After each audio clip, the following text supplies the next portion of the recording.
नमस्ते। आप सभी का स्वागत है आज के इस कार्यक्रम में। और हमारे साथ जुड़ रहे हैं अवनीश शर्मा जी और पंकज विश्वास जी।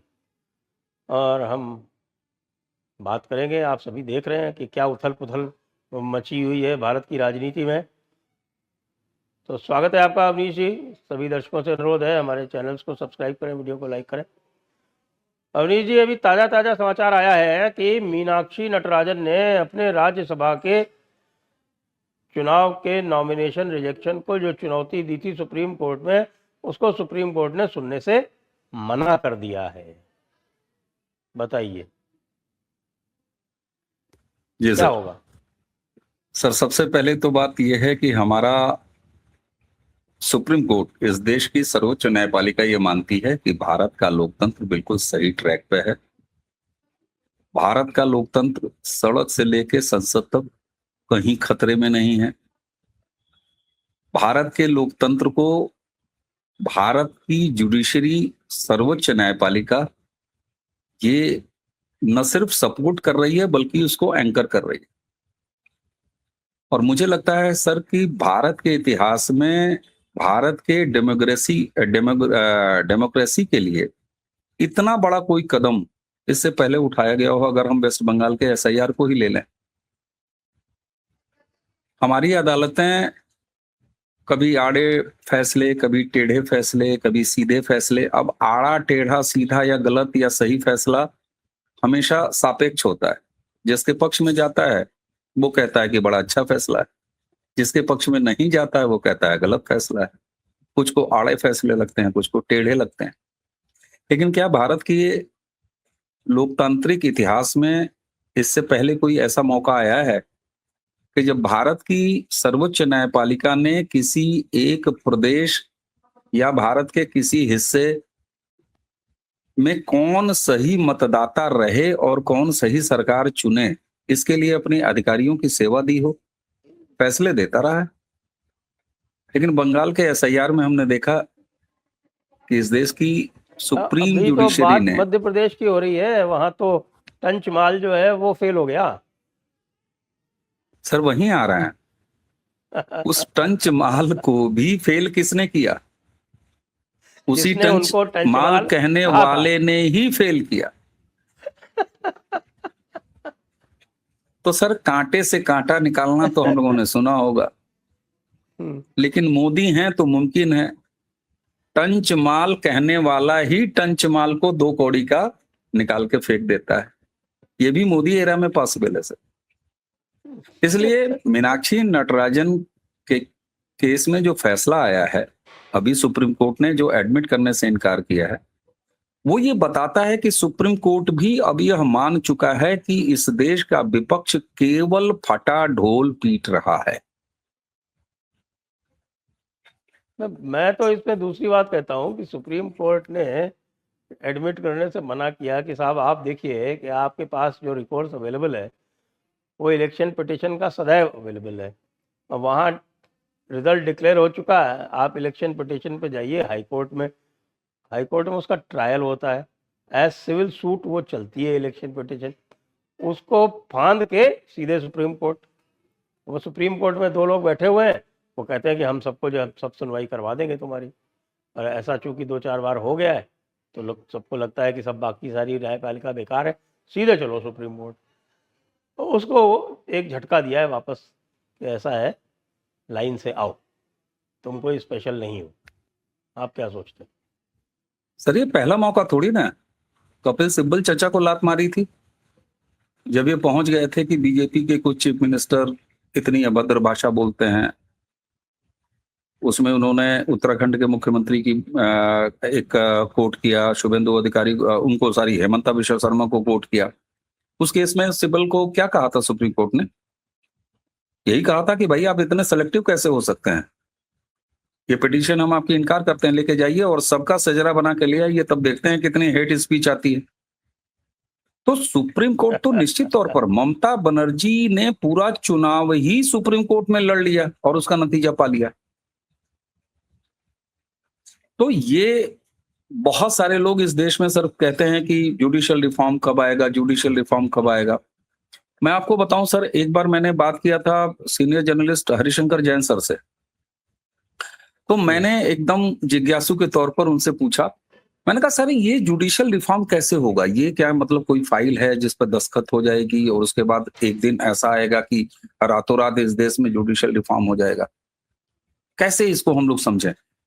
तो उन्होंने कहा कि देखो ये टू वे सड़क है, जैसे पुल या कोई टनल बनता है, दो तरफ से खुदाई होती है, एक जगह आके अगर सक्सेसफुली मिल गया तो वो टनल बन जाती है, वो ब्रिज बन जाता है।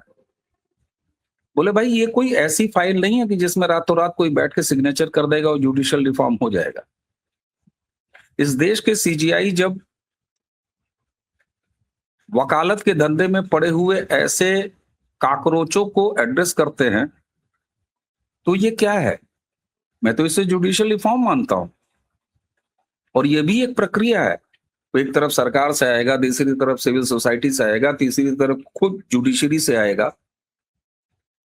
जस्टिस वर्मा के यहाँ जले हुए नोट मिले, ठीक है, हम सबको बहुत सारा उससे असंतोष होगा कि किस तरह का निर्णय हुआ, उनको ट्रांसफर कर दिया, उनको या कर दिया, वह कर दिया। लेकिन हकीकत तो ये है ना कि सेंट्रल बार काउंसिल ने, सुप्रीम कोर्ट बार काउंसिल ने भी उसको अपोज किया और इलाहाबाद हाई कोर्ट के जो वहां का वकीलों का संगठन है, बार काउंसिल, उसने कहा कि हमको कूड़ादान मत बनाइए, कि ऐसे कूड़ों को उठा के हमारे यहाँ ट्रांसफर कर दीजिए। तो ये सारी चीजें जुडिशियल रिफॉर्म है। और मुझे लगता है कि सुप्रीम कोर्ट में रात में 12 बजे रात के अंधेरे में कोर्ट खुलवा के अपने हक में फैसला लेने वाली ये जो इकोसिस्टम था सर, समय तो जरूर लगा होगा, बहुत सारे लोगों ने ताना बहुत मारा है कि सरकार तुम्हारी, सिस्टम उनका। लेकिन अब धीरे धीरे सरकार भी और सिस्टम भी, ये दोनों, और अच्छी बात यह है कि कम से कम ये सरकार 2014 से जो आई है, ये जुडिशरी को कंट्रोल नहीं कर रही है। बिना जुडिशरी के ऊपर प्रेशर डाले ये सारी चीजें स्वतः हो रही हैं। तो मुझे अब अच्छा लगता है खुद के ऊपर कि सर, जब मैं कहता हूं कि 2014 में हमने सांस्कृतिक सत्ता परिवर्तन किया है, तो वो सांस्कृतिक परिवर्तन आपको जुडिशरी में भी दिखाई दे रहा है, जहां तरीके सिखाए जा रहे हैं कि आपके घर का रेस्टोरेंट नहीं है साहब कि रात के 12 बजे आ जाइए, कहिए हलवाई ये खाना बना दो, हम तुम्हारे लिए डिसीजन निकाल के दे देंगे। नहीं, ऐसा नहीं। ये वही कोलिजियम सिस्टम आज भी है, ये वही सारे संगठन है, ये सारी चीजें यही हैं। और मैं तो एक उदाहरण और देता हूं सर, आज उत्तर प्रदेश का एक उदाहरण ले लेता हूं, साथ में बंगाल का भी उदाहरण ले लीजिए, सबसे रिसेंट है। भाई उत्तर प्रदेश में योगी आदित्यनाथ के लॉ एंड ऑर्डर का डंका बजता है। तो क्या उत्तर प्रदेश में 2017 में जब योगी ने शपथ लिया, उसके बाद उन्होंने उत्तर प्रदेश के पूरी पुलिसिंग अधिकारी से लेके और नीचे होमगार्ड तक क्या उखाड़ के बर्खास्त कर दिया और नई भर्ती की? नहीं की ना। ये वही ब्यूरोक्रेसी है, ये वही यूपी की पुलिसिंग है, ये वही यूपी का सरकारी कर्मचारी है, सारी चीजें वही है। लेकिन जब राजनीतिक नेतृत्व एक तरह से अपने विजन में क्लियर हो जाता है, शुभेंदु अधिकारी के यहाँ भी यही हो रहा है। तो मुझे लगता है कि ये जो संस्कार का परिवर्तन आया है, यह धीरे धीरे अब रंग ला रहा है। और मुझे लगता है कि हम लोग बहुत अधीर रहे जरूर हैं, और वो अधीरता भी बड़ी आवश्यक है।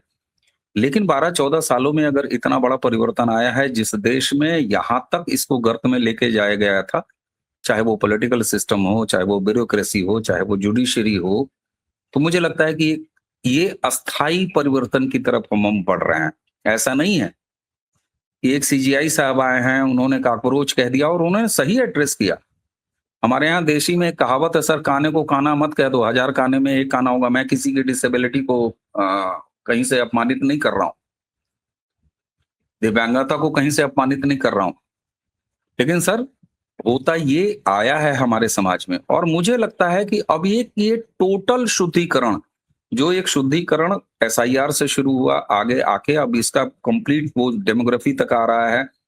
उसके अलावा अब ये मतदाता सूची तक तो हो ही चुका है, उसके बाद ये एनसीआर कल को होगा, सारी चीजें होंगी। तो मुझे लगता है कि अब यह सिस्टम के साथ सरकार का एकीकरण है, और इसीलिए जब सही नंबर का चश्मा लग गया है तो सबको सही दिखाई दे रहा है, जो उचित है वही दिखाई दे रहा है। रही बात कांग्रेस की सर, तो कांग्रेस का मीनाक्षी नटराजन जी का तो वो सबको पता ही है कि किसने क्या खेल किया है, कैसे क्या खेल किया है। तो मुझे लगता है कि ये तो सवाल इस देश के विपक्ष की तरफ होना चाहिए। जुडिशरी से अच्छे फैसले आ रहे हैं, लगातार आ रहे हैं। अब इसमें कोई शक नहीं है। तो मुझे लग रहा है ये पूरी एक रिफाइनिंग की प्रक्रिया है जो अब होते हुए दिखाई दे रही है हर क्षेत्र में। सर, तो अब ये जो राज्यसभा का जो पूरा का पूरा ये राउंड हो रहा है, इसमें तो बहुत एडवांटेज हो गई। वैसे ही 148 पहले थे, इस राउंड में 2 इनके बढ़ने थे और एक जो उड़ीसा का बाई इलेक्शन होना था, तो 148 से 151 होने थे। अब 151 में 2 और बढ़ गए। 2 इसलिए कि मैं वो झारखंड वाला भी काउंट कर रहा हूँ, परिमल नाथवाणी जीतेगा, और इधर ये मीनाक्षी नटराजन वाला, तो 153 हो गए। उसके बाद जो डीएमके वाले जो 8 है वो आ गए, प्लस टीएमसी के 4 रिजाइन कर चुके हैं। तो साहब 2/3 तो हो गया राज्यसभा में। बिल्कुल हो गया सर। जी। और इसीलिए 2/3 वाले वो सारे काम अब सीन में आ रहे हैं। आपको परसीमन दिखेगा, महिला रिजर्वेशन आपको दिखेगा, वो सारे काम जो रुके हुए हैं वो सारे काम दिखेंगे। और इसीलिए अब ये साफ है कि लोगों को लग रहा होगा या हमको आपको लग रहा है कि यार नंबर्स तो अब आ गए। नरेंद्र मोदी ने सेंट्रल विस्टा बना के 900 प्लस सांसदों को बैठाने की व्यवस्था कहीं कर ली। टेंट शामियाना पहले लगा हुआ है सर। अब जब टेंट शामियाना जितनी कैपेसिटी का लगा हुआ है, मेजबान ने ये व्यवस्था कर ली है कि हमें फलानी जगह पर इतने लोगों के रुकने, खाने, नाचने, गाने, एंजॉय करने, साइट सीइंग करने और उसके बाद अपने अपने यथास्थान जाने की व्यवस्था करनी है। तो फिर ये चीजें तो बिल्कुल स्वाभाविक है कि ये होगा। और ये सरकार की जिम्मेदारी है, सत्ता पक्ष की जिम्मेदारी है कि आपने जब सेंट्रल विस्टा पे इस देश के टैक्स पेयर्स का हजारों हजार करोड़ रुपए खर्चा कर लिया, आपने नई कैपेसिटी का राज्यसभा बना लिया, लोकसभा बना लिया, तो साहब उसको आप भरेंगे क्यों? क्यों नहीं भरेंगे आप? और कब तक भरेंगे? कितना लेट भरेंगे? इस देश में एसआईआर इतने दिनों तक नहीं हुआ, वो काम भी नरेंद्र मोदी को आपने दिया। अरे छोड़ दीजिए साहब, आपने हर घर में शौचालय बनवाने का काम नरेंद्र मोदी को आपने दिया। हर घर में पानी पहुंचाना है तो भी नरेंद्र मोदी के एरिया को आपने काम दिया। हर घर में आपको बिजली देनी है तो भी आपने नरेंद्र मोदी का ये काम दिया था। परसीमन आपने रोक रखा था। बांग्लादेश बॉर्डर पर बाड़बंदी वो भी आपको नरेंद्र मोदी ही करा के देंगे। तो ये सारी आपकी अपेक्षाएं पूरी हो रही है। मैं तो अभी भी कह रहा हूं कि भारतीय जनता पार्टी के समर्थक बेचारे, उनकी अपेक्षाएं तो पूरी नहीं हो रही। सारे काम तो आप कांग्रेस के कर रहे हो भाई, जो उन्होंने पेंडिंग करके रखा था। इस देश में 2025 में परसीमन होना था, क्यों नहीं हुआ भाई? उसको देर क्यों हुआ? आप महिला आरक्षण बिल इतने साल पहले उसको आपने 25 में लागू करने का वादा किया है, तो वो सरकार उस तरफ आगे क्यों नहीं बढ़ेगी? और 27 से पहले कोई 29 से पहले कोई इलेक्शन होना नहीं है लोकसभा का। लोकसभा में आपके पास नंबर हैं, लोकसभा में भी आपके नंबर मजबूत हो रहे हैं, राज्यसभा में भी आपको नंबर मजबूत कर रहा है। आपके पास काम की लिस्ट इतनी है। अब यहाँ जोड़ तोड़ की कौन सी बात हो रही है कि कौन किस पार्टी को तोड़ रहा है, कौन किस पार्टी को नहीं तोड़ रहा है? लोग अपनी पार्टी से टूट रहे हैं और एनडीए की तरफ आ रहे हैं। भारतीय जनता पार्टी के दरवाजे बंद हैं। बंगाल में भारतीय जनता पार्टी ने अब तक जैसे डील किया है, उसने इस पार्टी ने भारत में एक नया और उदाहरण प्रस्तुत किया है। प्राइमरी मेंबरशिप इस समय वेस्ट बंगाल में भाजपा ने बंद कर रखी है। विधायकों को ले नहीं रही है, सांसदों को ले नहीं रही है। एनडीए में सबका स्वागत है, गठबंधन की राजनीति है सर। 2019 में अकेले बहुमत आया था, 2024 में अकेले बहुमत आया, 2014 और 2019 में अकेले बहुमत आया। फिर भी तब के दोनों कार्यकालों के मंत्रिमंडल को देख लीजिए और 2024 240 वाले मंत्रिमंडल को देख लीजिए, आपको एनडीए का मंत्रिमंडल मिलेगा। तो जब गठबंधन धर्म निभाने की सरकार है, एक तरफ आप इंडी भिंडी अलायंस लेके लगातार चैलेंज करने का प्रयास कर रहे हैं, तो आप सामने देखिए ना कि कौन गठबंधन धर्म की राजनीति निभा रहा है और व्यापक स्तर पर निभा रहा है और कंस्ट्रक्टिव निभा रहा है।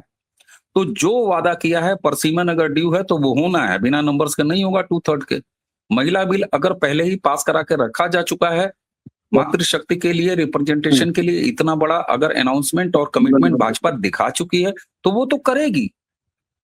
मुझे नहीं लगता किसी को जोड़ तोड़, और इन सारे बदलते समीकरणों का स्वागत होना चाहिए। और मुझे अच्छा ये लग जी रहा है कि ये इतने अच्छे तरीके से तकनीकी रूप से कसौटी के साथ हो रहा है कि इसमें सुप्रीम कोर्ट जैसी हमारी बड़ी संस्थाएं भी कह रही हैं कि नहीं, ये सब कुछ सही हो रहा है, चाहे वो एसआईआर हो और चाहे ये मीनाक्षी नटराजन का मामला हो। जी, तो पंकज जी आ गए हैं, पंकज जी का स्वागत है। और पंकज जी से हम पूछेंगे, भाई जरा लेटेस्ट बताएं साहब, कौन किस तरफ है? रोज समीकरण चेंज हो रहे हैं। तो कल्याण बनर्जी भी जो है उन्होंने भी नाइब तफाकी दर्ज करा दी है कि साहब मैं अभिषेक के साथ नहीं रहूंगा, ममता के साथ रहूंगा। तो साहब जरा हमको अपडेट कर दीजिए कि आखिरकार ममता जी के साथ कौन कौन है, लोकसभा में कौन कौन है, राज्यसभा में कौन कौन है? जी पंकज जी,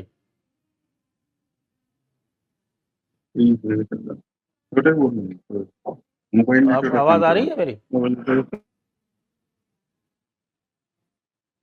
पंकज जी को लगता है अभी आवाज ही नहीं आ रही। तो तब तक जरा लोकसभा के आंकड़े भी टेस्ट कर लेते हैं साहब। अब लोकसभा के आंकड़े जो हैं उसमें अब ये दिख रहा है कि कोई 21-22 तो तृणमूल के जो ब्लॉक बन गया है वो है, उसके अलावा डीएमके का 22 का ब्लॉक है वो है, उसके अलावा आप सुन रहे हैं कि साहब की शिवसेना यूबीटी, उसके भी 9 में से 7 सांसद आ रहे हैं। तो उससे घबरा के शिवसेना कह रही है कि नहीं नहीं, हम आपको पूर्ण समर्थन दे देंगे विमेंस रिजर्वेशन बिल में, कि उससे उनके वो 9 के 9 बचे रहें। तो ये अगर काउंट कर लें तो साहब 360 की जगह ये 352 तो इससे भी पहुंच गए यहाँ पे भी। फिर कौन बचता है और कौन चाहिए जिसको मिला के 360 हो जाएंगे?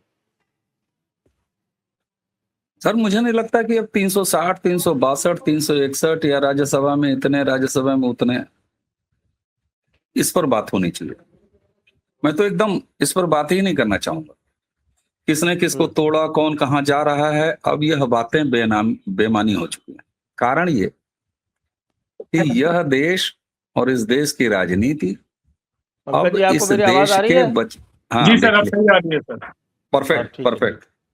जी सर। जी जी तो जी। तो आप मैं बस आप इतना ही कंप्लीट कर दूं कि मुझे जी। लगता है सर अब इस पर बात नहीं होनी चाहिए कहाँ किसके पास कौन से नंबर हैं, वो तो अभी भाई साहब बता ही देंगे। हकीकत यह है कि अब इस देश की जितनी भी पार्टियों के चुने हुए प्रतिनिधि हैं, वह इस देश की जो लिस्ट है जिसको इस देश की सरकार ने तैयार कर रखा है उसकी तरफ देख रहे हैं और उसको निपटाने के लिए हैं। इसलिए अब ये मैटर ही नहीं करता कि कौन कहाँ है, कितने नंबर किसके पास है। अब पंकज जी बताइए साहब कि अब हमें कुछ पता नहीं चल रहा है कि अब ममता जी के साथ कौन कौन बचा है। तो ये बताएं अब लोकसभा में उनके पास कौन कौन बचा है और राज्यसभा में उनके पास कौन कौन बचा है? क्योंकि सर राज्यसभा में ममता तो अब वो बनर्जी के पास तो मुझे नहीं लगता है कि कोई अभी बचा है अभिषेक बनर्जी के सिवा, क्योंकि जो आज बगावत नहीं कर रहे हैं वो कल बगावत नहीं करेंगे इसकी तो कोई गारंटी है नहीं। कल्याण घोष जैसे लोग अगर अगर बगावत कर सकते हैं तो फिर उनके पास बचेगा कल्याण कौन? बनर्जी, कल्याण बनर्जी, जी, हाँ। कल्याण बनर्जी बगावत कर चुके हैं, तो हो सकता है कि कल हम्म, शत्रुघ्न सिन्हा भी बगावत करें। शत्रुघ्न सिन्हा को अगर कुछ अच्छा ऑफर मिल जाए तो हम्म, पहली बात तो शत्रुघ्न सिन्हा ऐसा नहीं कि जिंदगी भर से वो तृणमूल कांग्रेस ही करते हैं, मतलब वो किए थे। इससे पहले वो बीजेपी में भी थे, अलग पार्टियों में भी थे। तो कोई भी अब ममता बनर्जी के साथ, मुझे नहीं लगता है कि अभिषेक बनर्जी के सिवा उनके साथ कोई भी एक भी इंसान उनके साथ है। तो ये आपके कैलकाटा नॉर्थ वाले, क्या नाम है इनका, ये नयना बंदोपाध्याय, क्या है ये नयना सर नयना बंदोपाध्याय? बनर्जी के जो पति हैं हाँ, सुदीप बनर्जी, उनके बीजेपी के सुदीप साथ बहुत बंदोपाध्याय। अच्छे संबंध है। कुणाल घोष ने 2024 के चुनाव के पहले एकदम खुल्लम खुल्ला ओपनली उनके विरोधिता किया था कि वो बीजेपी के साथ उनका अच्छा सेटिंग है, बीजेपी के साथ बहुत सारे बीजेपी के नेताओं के साथ उनकी तस्वीरें हैं, मुलाकात करते हैं, अलग अलग जगह पे उनकी बैकडोर चैनल में बात होती है। तो सुदीप बनर्जी अगर तृणमूल कांग्रेस के साथ नहीं है तो उनकी पत्नी कैसे हो सकती है? कोई तृणमूल कांग्रेस का एक भी इंसान अभी ममता बनर्जी के साथ सर नहीं है। मैं इसलिए जो मतलब दावे के साथ कह रहा हूं कि तृणमूल कांग्रेस के सारे लोग सर अपॉर्चुनिस्ट हैं। तृणमूल कांग्रेस एक अपॉर्चुनिस्ट लोगों की जमात थी। अपॉर्चुनिटी अब तृणमूल कांग्रेस यानी ममता बनर्जी के पास अब अपॉर्चुनिटी कुछ है नहीं, तो जहां अपॉर्चुनिटी रहेगा वहां चले जाएंगे। ये तो कोई आइडियोलॉजी बेस्ड पार्टी थी, पार्टी भी नहीं थी सर, ये चोरों उचक्कों की एक जमात थी, एक अवसरवादी लोगों का एक प्लेटफॉर्म था। ममता बनर्जी ने सीपीएम को हटाने के लिए एक प्लेटफॉर्म खड़ा किया था, जहां कांग्रेस के लोग भी थे, दूसरे दूसरे आइडियोलॉजी के लोग भी थे, रेडिकल वामपंथी लोग भी इनकी पार्टी में थे, दोला सेन, पूर्णेंदु बोस, ये लोग रेडिकल वामपंथी लोग थे, ये लोग भी उनकी पार्टी में इनको ममता बनर्जी ने सारे लोगों को, इस्लामिक जिहादियों को, वामपंथियों को, कांग्रेसियों को, सारे लोगों को एक प्लेटफॉर्म में एक साथ खड़ा किया था। यही था तृणमूल कांग्रेस, इसीलिए तृणमूल कांग्रेस पूरी तरीके से बिखर गया। नहीं, लेकिन लोग कह रहे हैं कि साहब कि कुछ लोग तो उनके साथ रहेंगे, जैसे कह रहे हैं कि साहब महुआ मोइत्रा उनके साथ ही रहेंगी, भले लंदन में बैठ के रहें, और डेरेक ओब्रायन और डोला सेन भी उनके साथ रहेंगे। इसके अलावा किसी की गारंटी नहीं है। सर, इन लोगों को आप नाम बता रहे हैं, उन लोगों ने कभी तो ये गारंटी नहीं दिया, अभी तक तो नहीं दिया। लोग, ये स्पेकुलेशन है, लोग स्पेकुलेशन कर रहे हैं, लेकिन इस स्पेकुलेशन का सर कोई मतलब नहीं बनता। अगर ममता बनर्जी के साथ ही रहना था तो लंदन क्यों भागे? फिर कहीं ना कहीं उनको भी तो पता है कि हमने 15 साल जिस तरीके से बंगाल की जनता के ऊपर अत्याचार किया है, हर बीजेपी के लोगों के ऊपर किया है, पॉलिटिकल नॉन पॉलिटिकल हर तरह के लोगों के ऊपर इन लोगों ने अत्याचार किया, इसीलिए लंदन भागे है ना। अगर लंदन भागे तो ममता के साथ कैसे रहेंगे? भारत में रहना पड़ेगा, तो या दिल्ली या कलकत्ता में तो रहना पड़ेगा, तब न ममता के साथ रहेंगे। लंदन भाग के दूर दराज से लंदन से वो तो फिर जर्मन शेपर्ड की तरह लगेगा। फिर वो जर्मन शेपर्ड जैसे बाहर बैठ के भौंकता है, तो फिर भी बाहर बैठ के वो भौंकेंगी। ये कहाँ से ममता बनर्जी का साथ देने का फॉर्मूला? ये तो नया फॉर्मूला है कि विदेश में भाग के फिर सपोर्ट करो। जो आज उनके साथ दिख रहे हैं, उनको भी अगर अपॉर्चुनिटी मिल जाए, अगर ग्रीन सिग्नल आ जाए कहीं से, तो फिर वो भी नहीं रहेंगे। सिर्फ सिग्नल की बात है। अभी तो कुणाल घोष भी थोड़ा थोड़ा इधर उधर की बातें कर रहे हैं। इस अच्छा, वो कुणाल भी घोष हिल गए? को तैयार नहीं है। हाँ, कुणाल घोष भी कह रहे थे, मैंने सुना था एक उनका वो प्रेस कॉन्फ्रेंस में, कुछ उल्टी पुल्टी बातें कह रहे थे कि साहब बड़ा गलत हुआ है, अच्छा नहीं हुआ है, वगैरह वगैरह। तो सर, अब अपॉर्चुनिटी सब आहत हो जाएंगे, फिर कोई नहीं रहेगा ममता बनर्जी के साथ। तो अब आप मुझे बताएं कि अभी जो बात चल रही थी मर्जर की, कि कांग्रेस और टीएमसी का मर्जर होगा, और उसमें अलग अलग तरह की बातें हो रही थी, उसकी क्या स्थिति है? सर, ममता बनर्जी और अगर मर्जर की अगर बात होगी, तो सबसे पहला बात है कि सर ममता बनर्जी और अभिषेक बनर्जी सब सिर्फ कांग्रेस में जाएंगे। पार्टी तो सर उनके कंट्रोल में तो है नहीं। पार्टी तो पूरी तरीके से जो विरोधी गुट है उनके पास में है। लोकसभा, राज्यसभा, विधानसभा, सबसे बड़ा जो जमात है इनका, ये पूरे तीनों, ये जो जमात है, ये तो सर कहीं कहीं से ममता के पास में पार्टी का तो कंट्रोल है नहीं। ममता और अभिषेक खुद जा सकते हैं कहीं, बाद बाकी लोग तो सब तो एनडीए को ज्वाइन कर चुके हैं। तो ममता बनर्जी कहाँ से जाएंगी? मतलब तृणमूल कांग्रेस कहाँ से मर्ज होगा? ममता जा सकती है as a individual, Abhishek Banerjee जा सकता है एज ए इंडिविजुअल।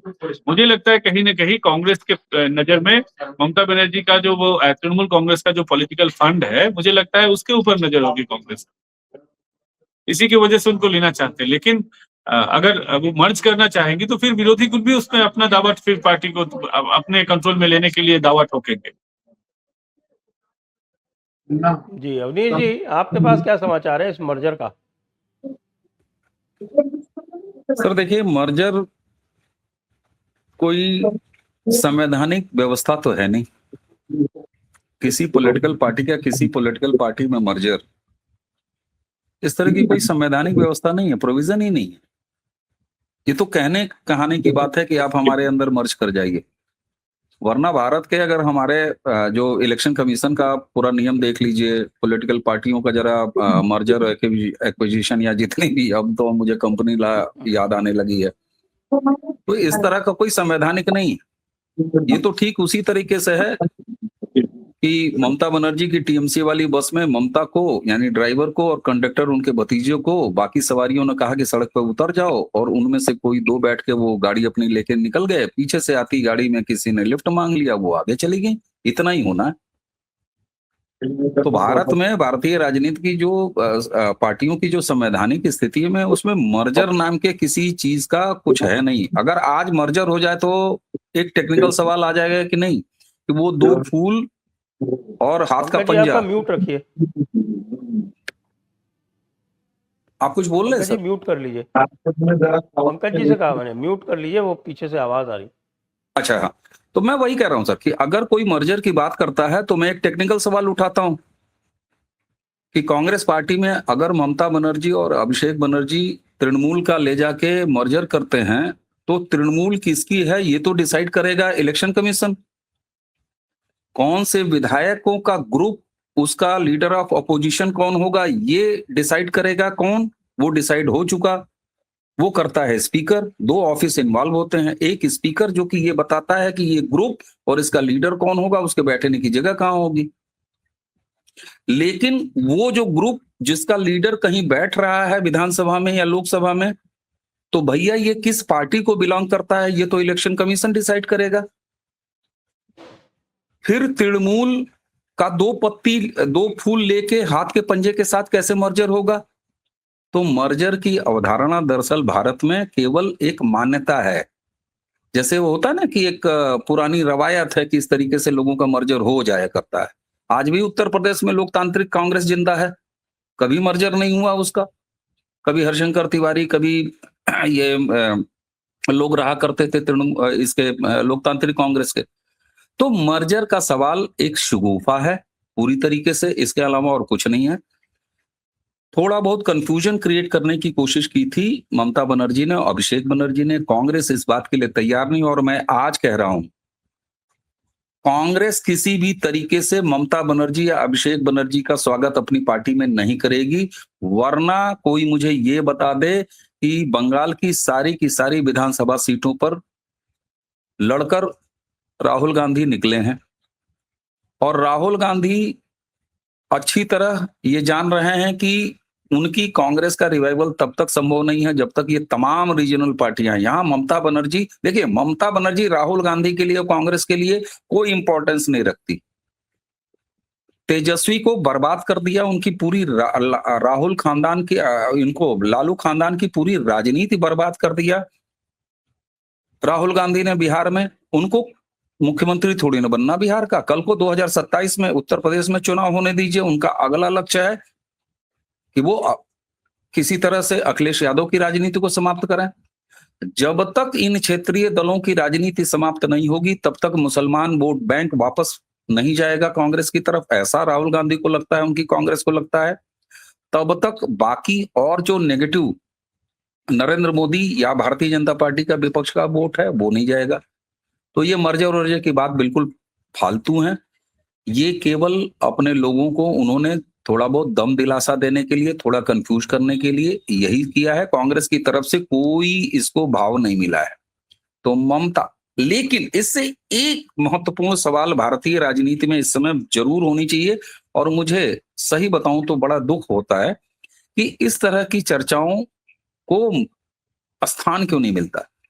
सर आप मुझे ये बताएं कि बंगाल चुनाव के बाद एक ऐसा दृश्य आपको दिखाई दे रहा है जहां की एक पूरी पार्टी, सर ये बताएं 270 के आसपास, 294-93 के विधानसभा में 40% प्लस मत प्रतिशत टीएमसी के पास आज भी है। ये कम नहीं है, सिर्फ 5% का डिफरेंस है बीजेपी के साथ।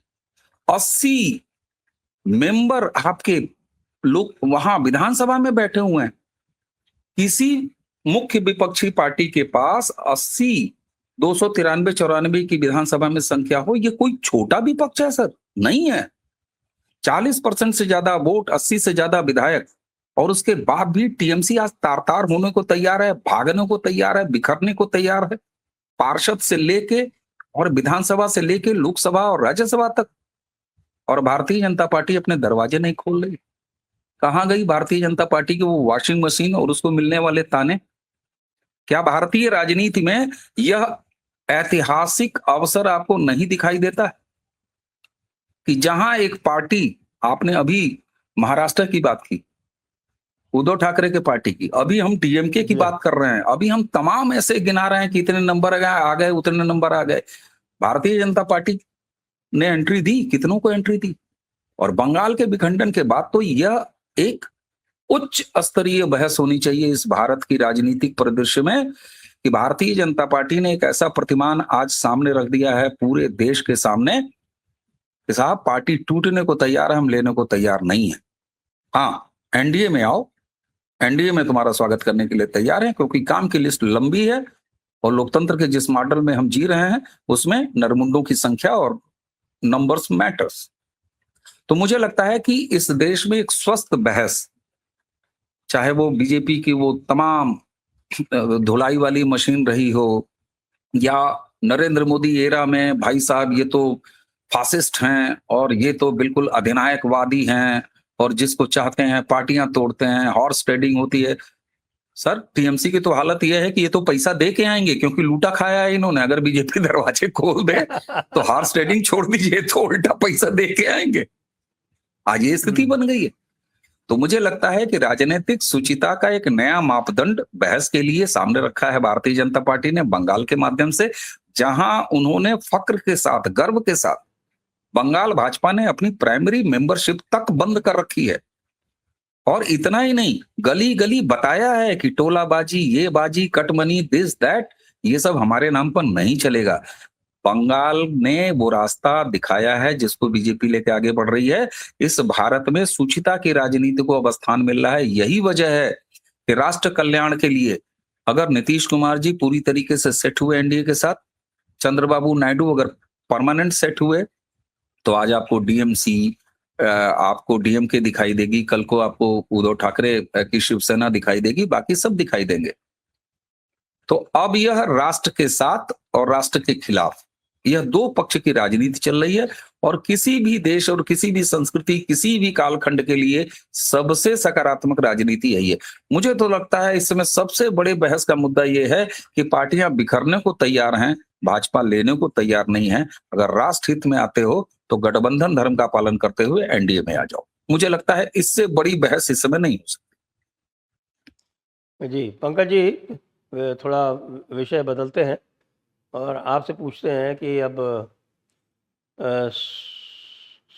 आपके शुभेंदु जी की जो टीम है उसको पोर्टफोलियो वितरण हो गया है, तो इस पोर्टफोलियो वितरण के बारे में लोगों की क्या प्रतिक्रिया है बंगाल में? पोर्टफोलियो वितरण तो हो गया है और जितने भी मंत्री बने हैं, अच्छे अच्छे लोगों को सर अच्छा पोस्ट मिला है। यहाँ मतलब पोर्टफोलियो वितरण को लेकर तो अभी तो कोई विवाद है नहीं। जितने भी सीनियर लीडर्स हैं या जो जिस विभाग में काम कर सकते हैं, इसी तरीके के लोगों को वही विभाग मिला है। जैसे अर्थनीति की समझ जिनको है उनको वो विभाग मिला है, जिसको जिस विभाग की समझ है, जो चिकित्सक है उनको वो हेल्थ वाला मिला है। तो इसी तरीके से पूरा बंटवारा हुआ है।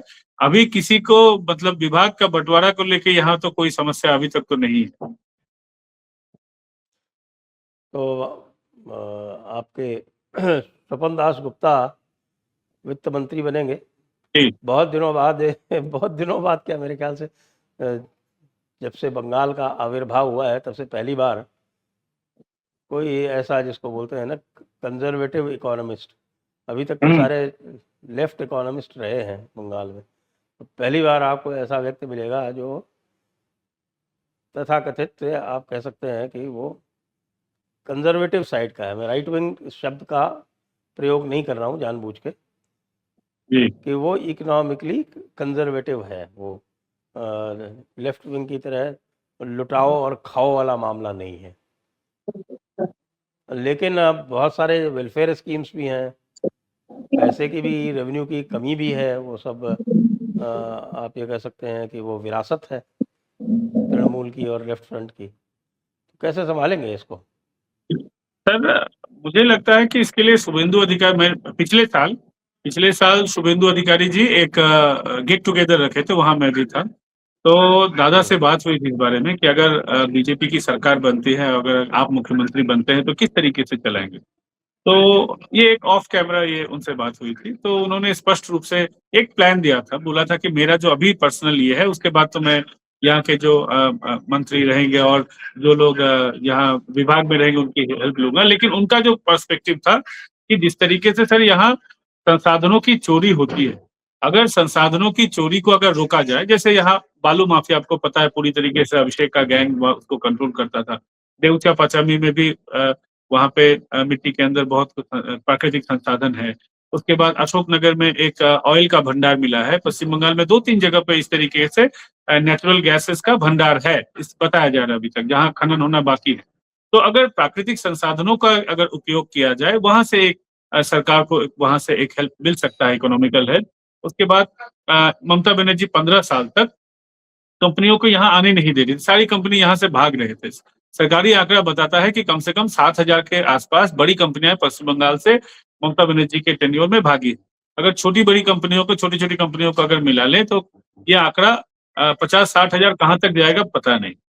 तो अगर बिजनेस फ्रेंडली एक एटमॉस्फेयर जो शुभेंदु अधिकारी लाने की कोशिश कर रहे हैं, एक ही महीने में 2 कंपनियां यहाँ पर आने के लिए तैयार हो गई हैं। और अमूल की फैक्ट्री जो है सर, आपको भी पता है कि यहाँ कुछ ही दिनों में उसका उद्घाटन भी होगा, उसका यहाँ पे काम शुरू हो जाएगा।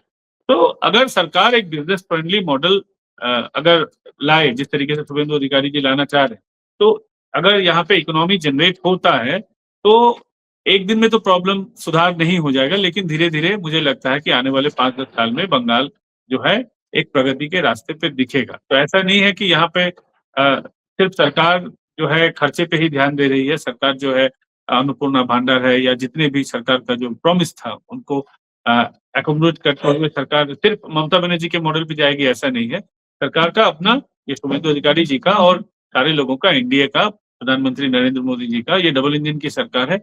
पूरा अगर सपोर्ट रहा तो मुझे लगता है कि 5 से 10 साल में पश्चिम बंगाल एक सुधार के ट्रैक पे आ जाएगा। जी। अच्छा, ये ममता बनर्जी बशीरहाट का उपचुनाव लड़ेंगी क्या? सर, बसीरहाट का उपचुनाव लड़ेंगी तो भी जीतेंगी क्या? वहां से भी तो बीजेपी के ही लोग जीते हैं।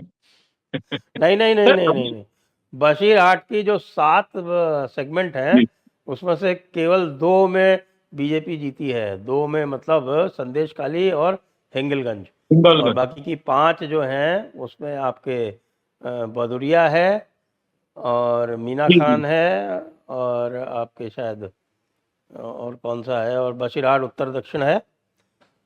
इसमें सब में टीएमसी जीती है, तो यहाँ से तो उनको लड़ना है। सर, 4 तारीख के पहले एक अलग माजरा था ये, और 4 तारीख के बाद एक अलग माजरा है। जैसे आपने सर देखा फलता में जहांगीर का किस तरीके से दबदबा था, लेकिन सरकार जब बदल गई उसके बाद वो पुष्पा तो पुष्पा हो गया, वो तो पूरा उसका बिना मूछों वाला पुष्पा निकला।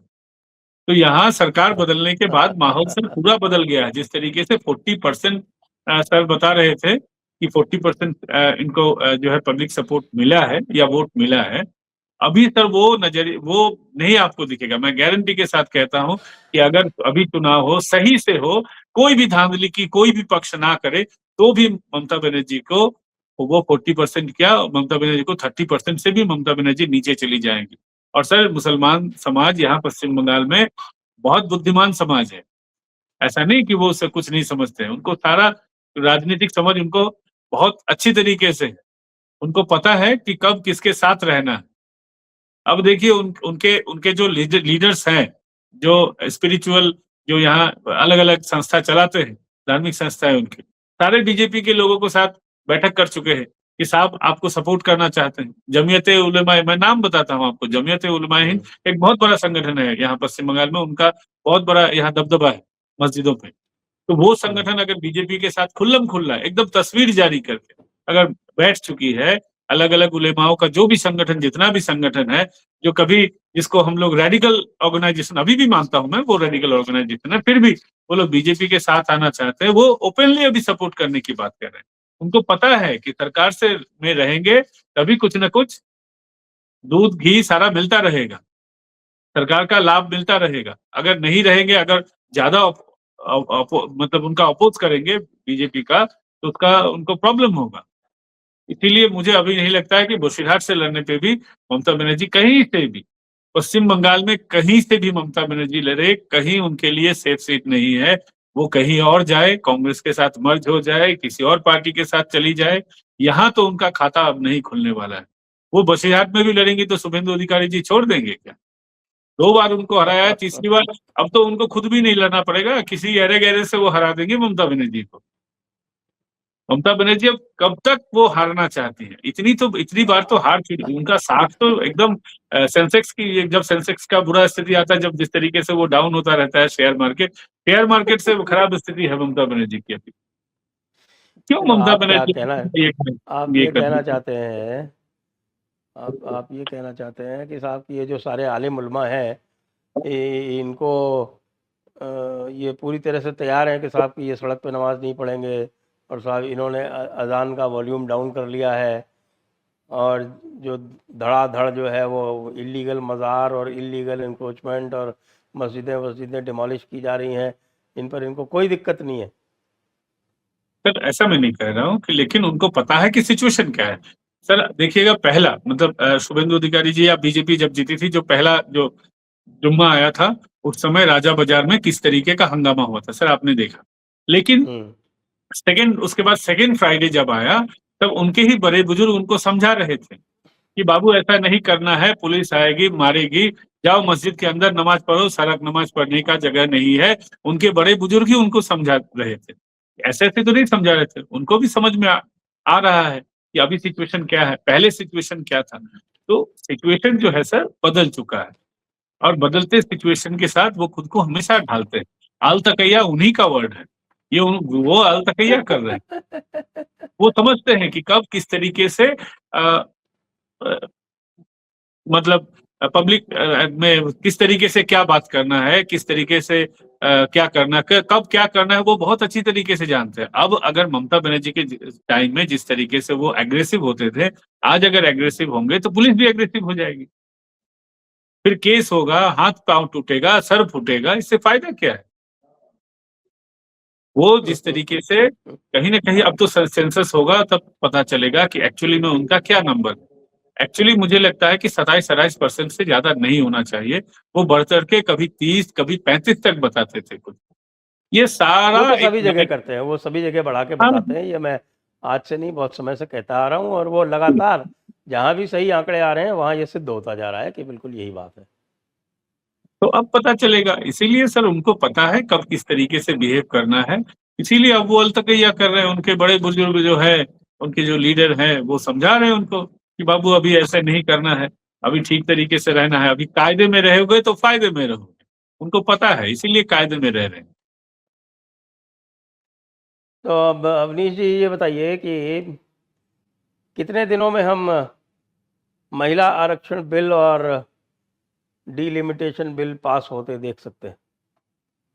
सर मुझे लग रहा है कि अगर नरेंद्र मोदी जी, अमित शाह जी और उनकी सरकार अगर इसमें विलंब भी करना चाहेगी, तो ये जो खबरें आ रही हैं कि इतने टीएमसी दीदी वाले चले गए, डीएमके भी आ गया, उधर उद्धव जी ने भी कह दिया है कि भाई हमको तोड़ो मत, हमको छोड़ दो, हम तुम्हारा जो सपोर्ट कर देंगे। तो मुझे लग रहा है कि अब ये तय सरकार नहीं करेगी। सरकार अगर इसमें जरा सी भी अब देर करेगी, क्योंकि अब इस देश का जो वो कथित विपक्ष है, जिसमें डीएमके हैं, जिसमें अभी ममता बनर्जी के सांसद हैं, जिसमें उद्धव ठाकरे के लोग हैं, जिसमें एक और चीज़ भी और पूछ तमाम लेता लोग हैं। हूँ, एक चीज़ और पूछ लेता हूँ इसी में, इसी से संबंधित ही है।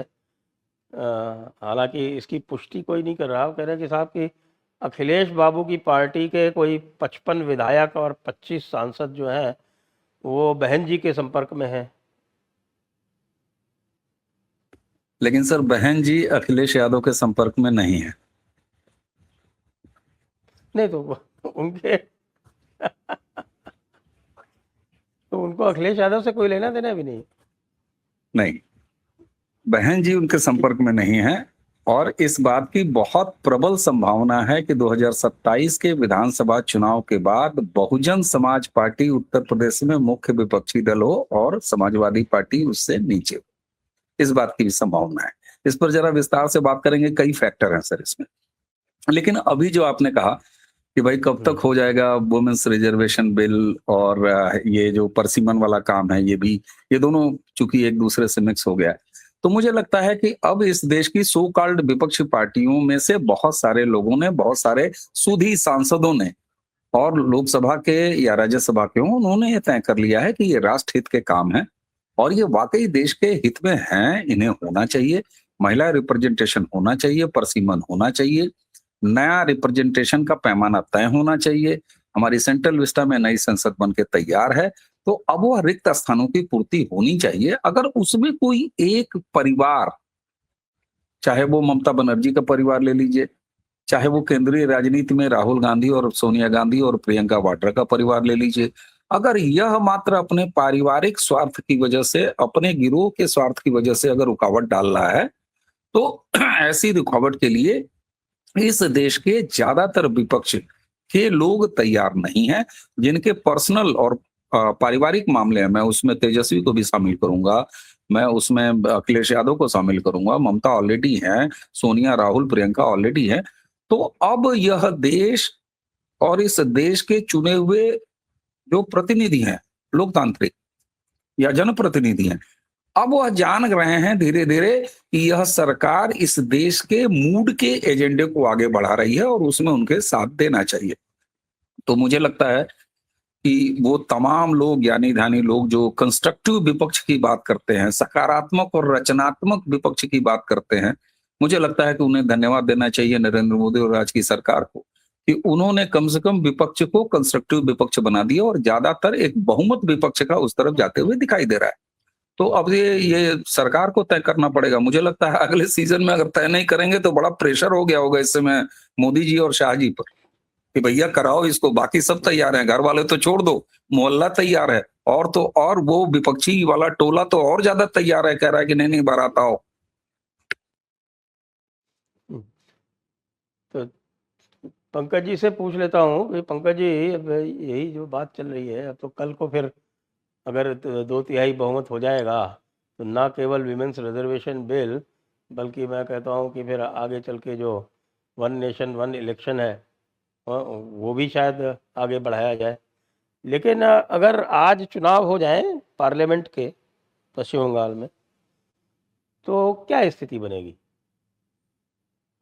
सर, आज अगर चुनाव हो जाए तो कम से कम 40 सीटें आ सकती हैं, 1-2 सीट इधर उधर हो सकता है, या बहुत अगर बीजेपी का खराब अगर स्थिति हो तो वो 37-38, बहुत खराब अगर स्थिति हो।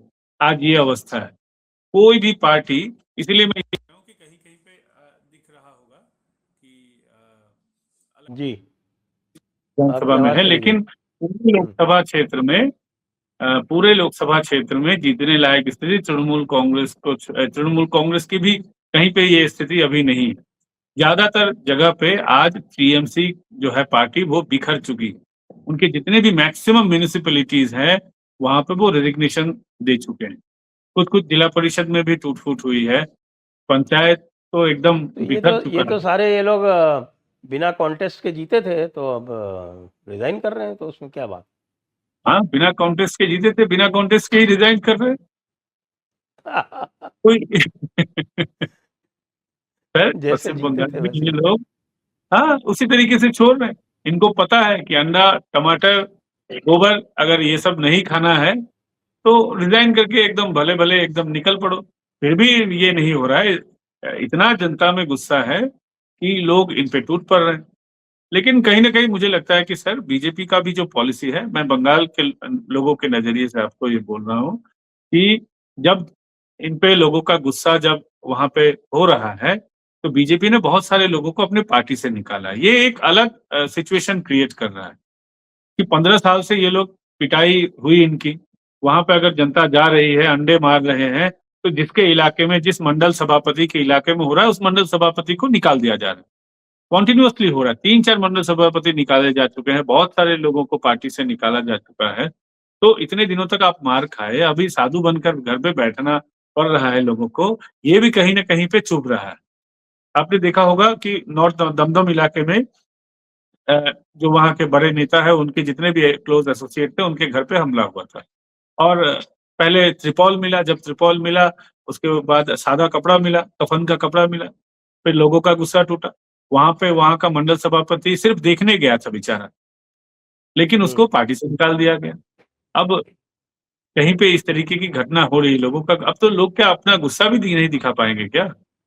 तो ये अच्छा और ये तो सबसे थोड़ा बड़ी मुझे बात लग है रहा कि है कि आपके शमिक बाबू जो हैं वो जरा कुछ ज्यादा ही वो बन रहे हैं, ज्यादा क्या बोलते बहुत ज्यादा ही गांधीवादी हो रहे हैं। हैं, पहले बहुत तो ज्यादा वो गांधीवादी। गोडसे का और शिक्षा गांधीवादी देने का के काम बाद नहीं अब है तो मोदी फिर नहीं, लोगों को फिर शमिक बाबू के ऊपर भी गुस्सा टूटेगा।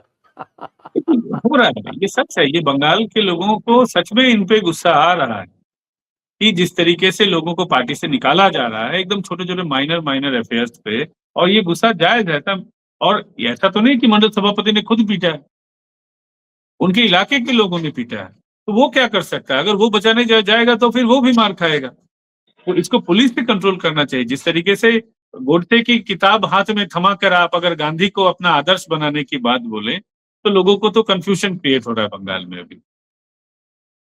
ये एक स्थिति जी, बन रही है जिसको मुझे लगता है कहीं ना कहीं पार्टी को एड्रेस करना टैकल करना चाहिए। पड़ेगा, बिल्कुल करना जी। पड़ेगा, बिल्कुल सही है।